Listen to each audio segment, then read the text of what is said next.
Hey, I'm Andy. If you don't know me, it's probably because I'm not famous. But I did start a men's grooming company called Harry's. The idea for Harry's came out of a frustrating experience I had buying razor blades.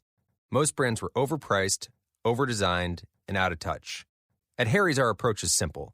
Here's our secret.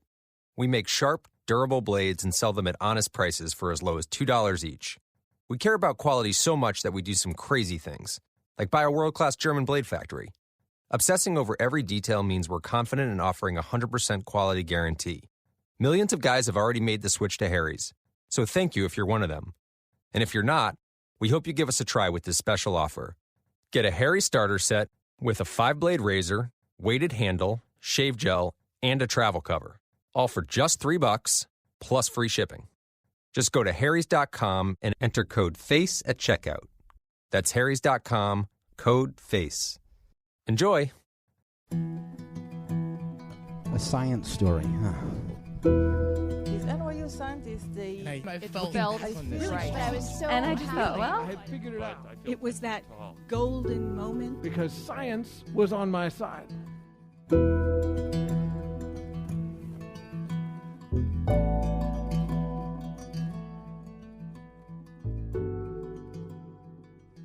Hey everyone, I'm Ben Lilly, and welcome to the Story Collider, where we bring you true stories of how science has affected people's lives. This week's story is from Anica Rissi. The story was recorded in January 2013 at Union Hall in Brooklyn. The theme of the event was Behind the Scenes.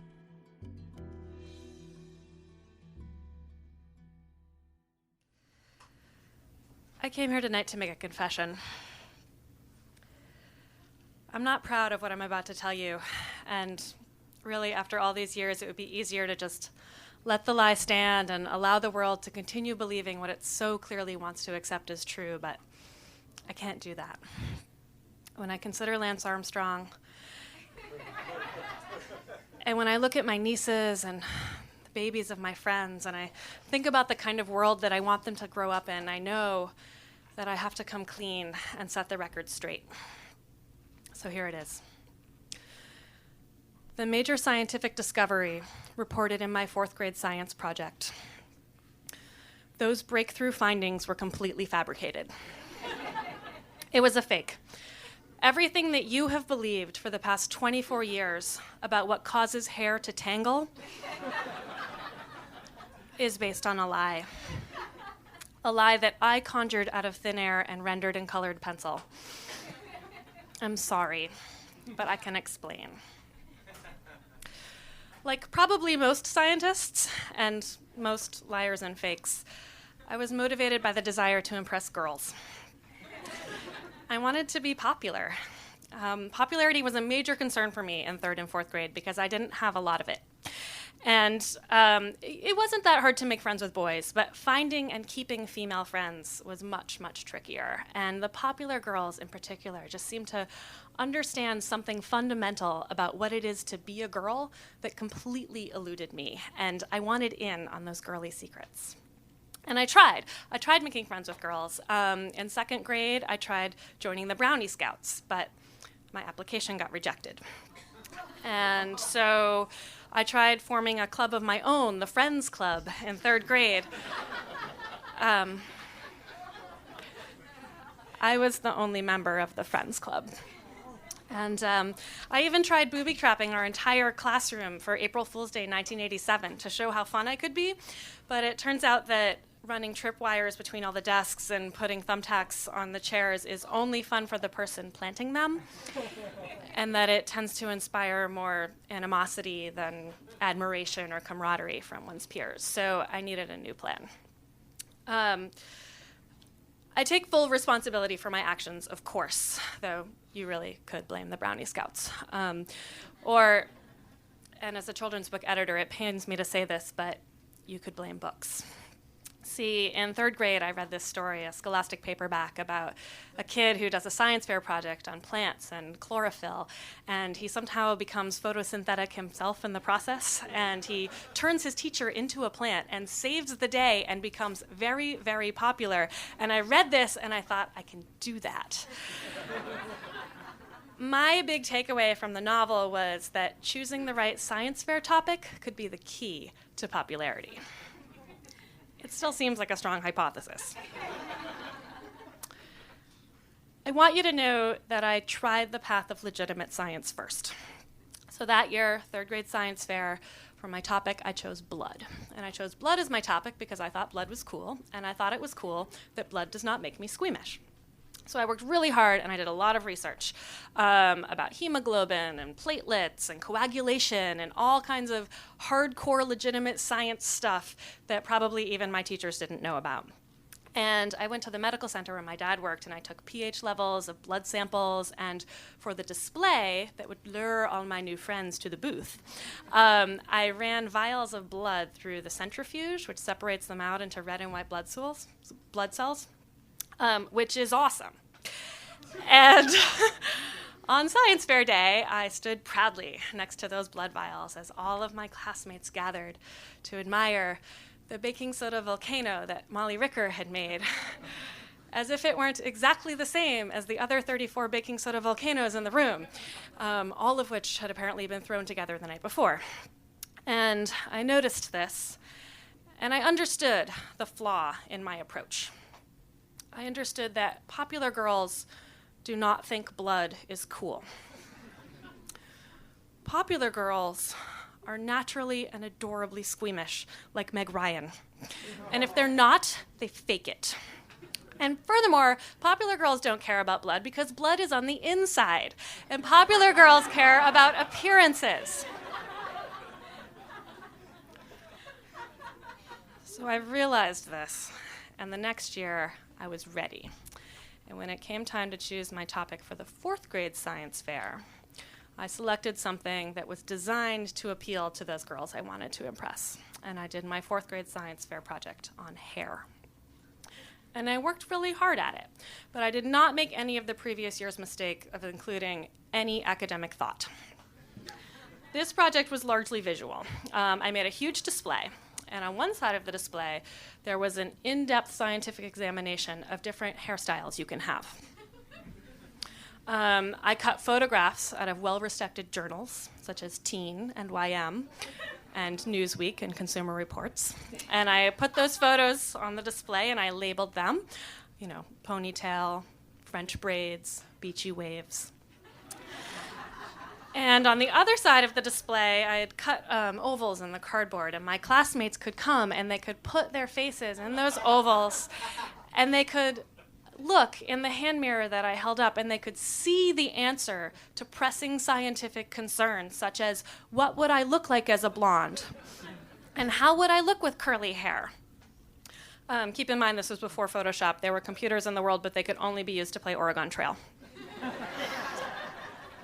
So it was the day before the science fair, and my father looked at my project, and he declared it completely unacceptable because it contained no actual science. He probably wanted me to research cells and keratins and pigments, but you know what? That stuff is for dorks, and dorks are not popular. But if I wanted to be allowed to leave the house, I had to incorporate some science. And as every kid knows, there are 3 easy ways to make something scientific, right? 1, you can put it in a test tube or a beaker and add some form of acid. 2, you can look at it under a microscope. Or 3, you can add scientific labels. So I said, fine, you want it to be scientific? I will look at it under a microscope. And we went back to the medical center, and I made some slides, and I looked at hair under a microscope, and I drew little diagrams of what I saw, which look a lot like the diagrams on the back of the Pantene Pro-V shampoo bottles. And as I was drawing these diagrams, my heart just sank, because I knew that my father was right. This project was lame, and it contained no actual science. And my inner, difficult-to-suppress nerd was deeply, deeply embarrassed. So that's when it happened. In order to make the project more legitimate and more scientific, I faked the major scientific discovery of what causes hair to tangle. I took those diagrams of what hair actually looks like under a microscope, and I added tiny, never-seen-before hooks all along the strands of hair. And I wrote a report revealing my breakthrough findings. And then I typed the report because looks do matter. Now, science fair projects at my school underwent a rigorous review process that involved the teacher walking by and glancing at the project for a few seconds and flipping through maybe half the report and then assigning a grade based on the grade that you always get.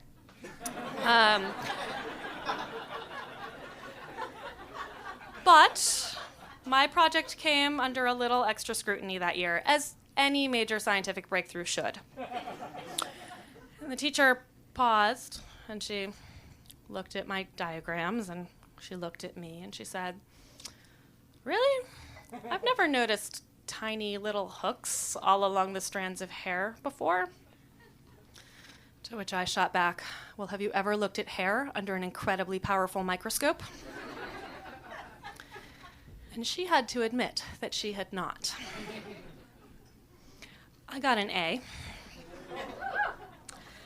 And that A kept me company as all of my classmates and potential friends gathered around Molly Ricker's booth to admire her baking soda volcano, as if it were not exactly the same as all the other baking soda volcanoes in the room and exactly the same as the baking soda volcano she'd made the last year. So in the end, the science fair did not make me more popular. And I never got let in on those girly secrets I was after. And the secret of what truly causes hair to tangle, that great mystery of the universe, remains unsolved. But I do now get paid to make shit up. Most of which I don't have to apologize for. Thank you.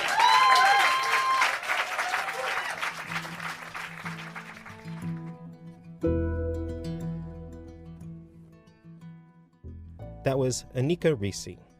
Anica is an executive editor at a very fancy publishing house in New York City, and she always flosses. She likes oceans, ginger, and winning. For more science stories, take a look at storycollider.org, where we have our magazine, archives of the podcast, and upcoming events. The Story Collider is produced by me, Brian Wecht, Aaron Barker, and Ari Daniel Shapiro. The podcast is produced by Rose Eveleth. Additional help from Brooke Williams, Lena Groger, Josh McCall, and Rafaela Benin. The theme music is by Ghost. Special thanks to Union Hall for hosting the show, and to my school for not having a science fair. Actually, on second thought, I'm not terribly thankful for that. Wait, why didn't they have one? Anyway, thank you for listening.